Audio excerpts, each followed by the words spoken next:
Operation सिंदूर की सफलता के बाद आज पहली बार रक्षा मंत्री राजनाथ सिंह जम्मू कश्मीर पहुंचे हैं। थोड़ी देर पहले उन्होंने बादामी बाग छावनी में जवानों को संबोधित किया है, उनसे मुलाकात की है और अपने संबोधन में रक्षा मंत्री राजनाथ सिंह ने बहुत बड़ा प्रहार किया। यह भी ऐसा ही प्रहार जैसा ऑपरेशन सिंदूर में देखने को मिला। जैसे आतंकी हेडक्वार्टर्स उड़ाए गए, वैसे आज शब्दों से आतंक के और पाकिस्तान के परखच्चे उड़ा दिए गए। जैसे पाकिस्तानी एयरबेस को टारगेट करके उन पर अटैक किया गया, उनको नेस्तनाबूद किया गया, उसी तरह से आज पाकिस्तान की असल पहचान विश्व के सामने उजागर की गई कि जैसे बंदर के हाथ में उस तरह, उसी प्रकार पाकिस्तान के हाथ में न्यूक्लियर बॉम्ब। बिल्कुल उसकी धमकियां देता रहता है और आज पूरे विश्व को संबोधित करते हुए रक्षा मंत्री ने कहा, हम आतंकवाद के खिलाफ कार्रवाई करें, हम युद्ध नहीं चाहते, हम वो देश हैं, हम युद्ध हमारी प्राथमिकता कभी नहीं है, लेकिन विकल्प ही हमारे पास क्या बचा था। रक्षा मंत्री राजनाथ सिंह ने कहा कि पाकिस्तान से अब अगर बात होगी तो वो सिर्फ आतंकवाद और पीओके पर होगी। उन्होंने धर्म पूछकर मारा, हमने कर्म देखकर। साथियों, आतंकियों ने पहलगाम में धर्म पूछकर हमारे निर्दोष लोगों को मारा। उसके बाद आपने जो जवाब दिया उसे पूरी दुनिया ने देखा है। उन्होंने यह नहीं सोचा कि आम नागरिकों ने उनका क्या बिगाड़ा है, उन्होंने ऐसा क्या किया है कि उन्हें मार दिया जाए। पर मैं यह कहना चाहूंगा, आतंकियों ने भारतीयों को धर्म पूछकर देखकर मारा, धर्म पूछकर मारा, तो हमने आतंकियों को उनका कर्म देखकर मारा है। उन्होंने धर्म देखकर बेगुनाहों की जान ली, यह पाकिस्तान का कर्म था। हमने कर्म देखकर उनका खात्मा किया, यह हमारा भारतीय धर्म है। आतंकवादियों ने पहलगाम में आतंकवादी घटना को अंजाम देकर भारत के मस्तक पर चोट पहुंचाने की कोशिश की है। भारत की सामाजिक एकता को तोड़ने का भी प्रयास किया गया है। उन्होंने भारत के माथे पर वार किया, हमने उनकी छाती पर वार किया है और छाती पर घाव किया है। पाकिस्तान के जख्मों का इलाज इसी बात में है कि वह भारत विरोधी और आतंकवादी संगठनों को पनाह देना बंद करे और अपनी जमीन का इस्तेमाल भारत के खिलाफ किसी भी सूरत में न होने दे। साथियों, आपको याद होगा कि लगभग 21 साल पहले स्वर्गीय अटल बिहारी वाजपेयी जी के सामने इसी पाकिस्तान ने इस्लामाबाद में डिक्लेरेशन किया था कि अब उनकी धरती से आतंकवाद एक्सपोर्ट नहीं किया जाएगा।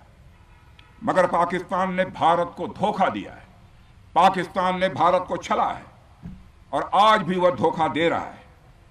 इसका खामियाजा अब उसको भारी कीमत करके भुगतना पड़ा है और यह कीमत, यदि आतंकवादी वारदातें चलती रही तो लगातार यह बढ़ने ही वाली है। रही बात पाकिस्तान की, तो उसकी बात ही क्या करूं आपसे।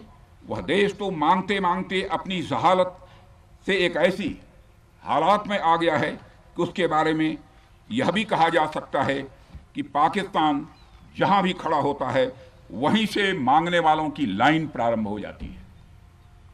अभी आपने सुना ही होगा कैसे वह फिर एक बार इंटरनेशनल मॉनेटरी फंड IMF के पास कर्ज मांगने गया। वहीं दूसरी तरफ हमारा देश है कि हम आज उन देशों की श्रेणी में आते हैं जो IMF को फंड देते हैं ताकि IMF गरीब देशों को कर्ज दे सके। ऐसी स्थिति में हमारा यह भारत है। रामचरितमानस में स्वामी तुलसीदास जी ने लिखा है, जहां सुमतितः संपत्ति नाना, जहां कुमतितः विपत्ति निदाना। यानी जहां सुमति होती है, अच्छी नीतियां होती हैं, वहां सुख और समृद्धि होती है, और जहां कुमति होती है, बुरी मति होती है, केवल दूसरों के हित की भावना होती है, वहां तरह तरह की विपत्तियां स्वाभाविक रूप से आती ही हैं। पाकिस्तान जिसका जीता जागता यह उदाहरण है। तो ये रक्षा मंत्री का सख्त संदेश आपने सुना और अब ब्रेकिंग न्यूज आपको देते हैं। आतंकवाद का इलाज जारी है। आतंकवाद पर आज एक बार फिर सुरक्षा बलों ने, जवानों ने करारी चोट की है। जम्मू कश्मीर में 3 दिन में दूसरे मुठभेड़ में, दूसरे एनकाउंटर में आज आतंकी संगठन जैश ए मोहम्मद के जिला कमांडर आसिफ अहमद शेख समेत 3 आतंकवादियों को मार गिराया गया है। एनकाउंटर पुलवामा जिले के त्राल में जिसमें बताया जा रहा है कि आतंकवादी मारे गए। इसमें आसिफ अहमद शेख के अलावा 2 और आतंकी हैं। कुल 3 मारे गए हैं। आमिर नजीर वानी और यावर अहमद भट्ट इसमें शामिल है। तीनों ही पहलगाम हमले के बाद से सरकार की तरफ से जारी 14 आतंकवादियों की लिस्ट में शामिल थे। इससे पहले शोपियां जिले में केलर में 13 मई को सुरक्षा बलों ने एनकाउंटर में लश्कर तैयबा के 3 आतंकवादी मारे थे, जिसमें शोपियां एनकाउंटर में शाहिद कुट्टे, अदनान सैफी और एहसास शेख को मारा गया। इन आतंकियों के साथ में बड़ी मात्रा में हथियार बरामद हुए थे।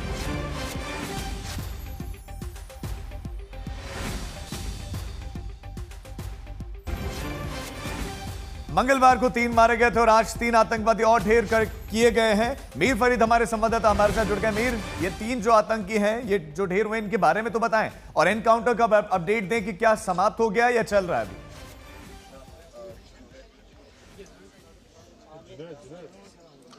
जी, एनकाउंटर खत्म हो गया है, गन फाइट खत्म हो गई है, लेकिन टेक्निकली ऑपरेशन चलेगा क्योंकि एसओपी जो रहती है, सर्च और सैनिटाइजेशन ऑपरेशन अभी चलेगा, वो अभी हो रहा है। लेकिन अभी हमने आईजीपी कश्मीर वीके बृद्धि से बात की और उनका माने तो 3 को मार गिराया है। आइडेंटिटी उन्होंने अभी नहीं बोली है। सुबह से कई नाम जो है सर्कुलेशन में है। इनमें से एक का नाम तो शुपियन में भी जोड़ा गया था पहले कि उसको वहां मारा गया है, बाद में उसका नाम जो है गलत निकला। तो इसलिए हम अभी नाम नहीं लेंगे जब तक जो है ऑफिशियली इसकी पुष्टि नहीं होती। लेकिन ये आपको जरूर कह सकता हूं कि 3 को जो है मार गिराया गया है और तीनों लोकल हैं। इसे आप देख सकते हैं, अभी भी सुरक्षा बल जो है तैनात हैं और सब तरफ घेरा लगा हुआ है।